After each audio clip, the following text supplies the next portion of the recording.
Protests over the Kolkata rape and murder of a young doctor have only intensified and widened. Now, 70 Padma awardee doctors have written to the Prime Minister urging his personal intervention. I'm Barkha Dutt, you're with the Mojo Story.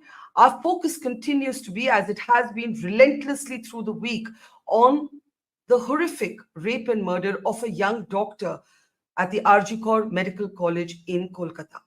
For the last many days, we have seen doctors agitating not just in Kolkata, but across India. In fact, in the national capital, we have seen unprecedented scenes as well as in Kolkata, where football rivals Mohun Bagan and East Bengal came together to demand justice for the victim. In Delhi, protesting doctors actually took their OPD to the streets of the capital outside Nirman Bhavan, the health ministry. And 70 Padma awardee doctors have now written to the Prime Minister urging his immediate and personal intervention. Doctors want a legislation that will protect them and their colleagues in a much more institutional way. They say what has happened is insufficient for them to call off their protests. Joining us on the program today is our newsmaker, one of India's leading doctors, Dr. Harsh Mahajan. He's, of course, a Padma awardee himself and has also been spearheading this campaign to organize 70 of India's top doctors who have written to the Prime Minister. Dr. Mahajan, it's always a pleasure. Let me start by asking you first, before we come to the letter that all of you have written. First, I want your thoughts as a leading medical practitioner, this horror that has unfolded in Kolkata. We have horrifying details now from the inquest report that I have personally seen. We know the condition that the body was found in. We know that the principal of this medical college played a very dodgy role. We know that the college tried to suggest at first that this was suicide. We know that it took the court's intervention to have this man, Sandeep Ghosh, actually sacked. I just want your first thoughts on what has unfolded, and then we'll come to your letter. Thank you very much, Barkha. My thoughts and those of each one of us who wrote the letter are same as what you've mentioned. We are horrified. It's unthinkable what has been done. And as you said, as the details come out, it's really, words actually elude me in describing what has happened. And if I say that the conscience of the entire nation has been shaken, I would not be mistaken. And even though you said that I spearhead this movement, that is not the case. Each and every one of us feels equally strongly about this cause for this young doctor who was brutally raped and murdered, and for many more who've had varying degrees of violence perpetrated against them. Each one of us is equally strongly involved in this crusade. You have written, you are among those who have written a letter. These are 70 of India's top doctors to the Prime Minister, and you have urged his intervention. Now, the case is already with the CBI, and that has happened on the orders of the Calcutta High Court, not organically. What are you seeking from the Prime Minister? You want him to get personally involved. What are all 70 of you seeking at this point? Barkha, first point, we wanted to add our collective voice to the agitation that's going on, which is not only an agitation which is led by healthcare workers or doctors, but it is one which is, each and every part of civil society is agitated and is part of this movement that is on. We do know that the CBI now is in charge of the case, and this particular case hopefully will reach its logical conclusion. We are also gladdened by the fact that the Honorable Supreme Court took suo motu notice of this. So you have the Kolkata High Court as well as the Chief Justice of India and his court, who would hopefully be able to ensure that a clean and good uh, inquiry is done, and the perpetrators, be it one or many, are brought to book. It may be that some of them were involved in the actual crime, but there may have been a conspiracy involved. That'll all come out as the investigation proceeds. Two, I would like to say that we are totally apolitical. It is Hmm. that we're all seeing what was happening. We were seeing the agitation.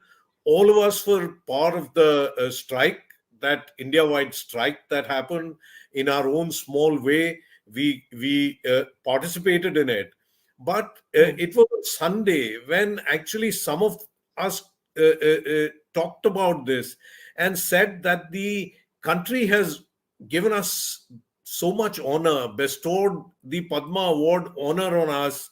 And there are senior people, there are those who've got it more recently. But I said, we need to actually get together and add our voice as a group. And we are an informal group. This is not an association or a society. This is just 71 of us. And now, as more and more across the country are learning, more want Yeah. to join this crusade. And we felt that maybe, since all of us are mostly senior doctors from across the country, our voice would be heard. And we are heartened by the response that we've got from the media, be it print, be it social media, be it the televisions. It has, I feel, Hmm. be able to amplify the voice of healthcare professionals who've been agitating for the last nearly 2 weeks. So let me ask you this. I think you made the important point that there was the horrific rape and murder that takes place. Then there is a suspected cover up, which is being investigated. And then there is vandalism. So, imagine a situation. And, I was up through that night. We were reporting it because desperate doctors were making phone calls to us, young doctors, female doctors among them. These are the images from inside the RG Kor Medical College, where the emergency ward was vandalized. We still do not actually know who was controlling these mobs. But Dr. Mahajan, we have nursing staff saying to us on camera that the mob that came in not just attacked protesting doctors, it also threatened nurses with rape. They actually said to these nurses that what happened to this young doctor will happen to you. So at every stage, we have seen this crime being compounded by suspected cover up and then by this vandalism of doctors. When you saw the protesting doctors being attacked in this manner, what went through your mind? Barkha, I think each and every one of us, not only the 71 of us, but anyone who heard of it was shocked. We were really scared for the doctors, the nurses, the paramedical staff, the other healthcare workers that were there, because this appeared to be a concerted effort. It appeared to be as if the mob which came in had come in with a purpose to destroy and to hurt. And so this only added really fuel to the fire. And I think after that, the entire nation has become one and have come together against this particular case. And really, if you ask me, what do we expect from the Prime Minister? It is not just about this one case. This unfortunate incident has happened. The lady has lost her life, uh, and hopefully the perpetrators will be brought to justice. But it's about a larger question, something which for years the medical fraternity has been requesting, demanding, begging that please provide us security. And Yeah. if you remember, in 2019, a bill was to be introduced in Parliament, which was the bill for violence against doctors, healthcare professionals, and healthcare institutions. The government, in its wisdom at that time, felt that the existing laws of the land were sufficient. Maybe they are, maybe they are not, but definitely, as we can see from this case and many before, that even if those laws exist, one, no one knows about them, and two, is that they are not being implemented on the ground. There is no time bound implementation. So, this Good. case hopefully will get solved. The perpetrators will get the severest possible punishment, should be hanging by all accounts.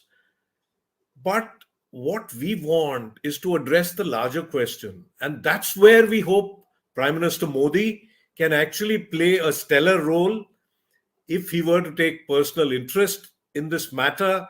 The larger question of bringing in an act which would be specific for Mhm. violence, whether verbal or physical, against healthcare workers, anyone who works in the healthcare fraternity, be it doctors, be it nurses, paramedics, other staff, and also vandalism that occurs in institutions. Look at what happened to the emergency ward.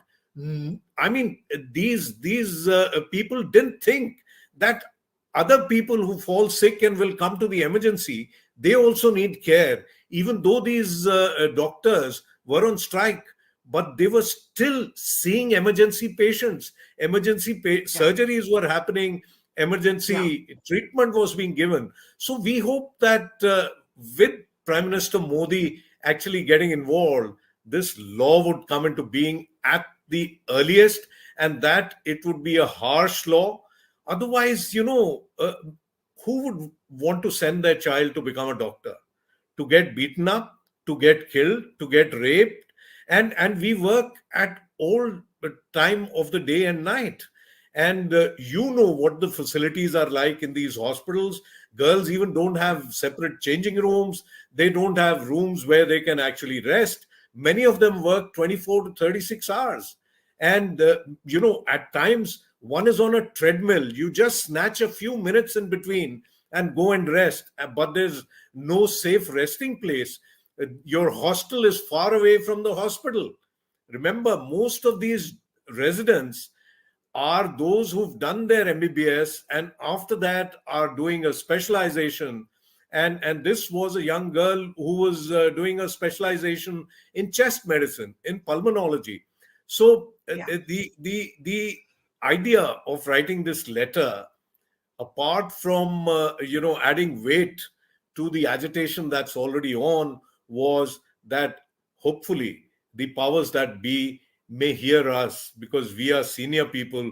We will not raise frivolous questions, and we are not politicians. We are absolutely apolitical.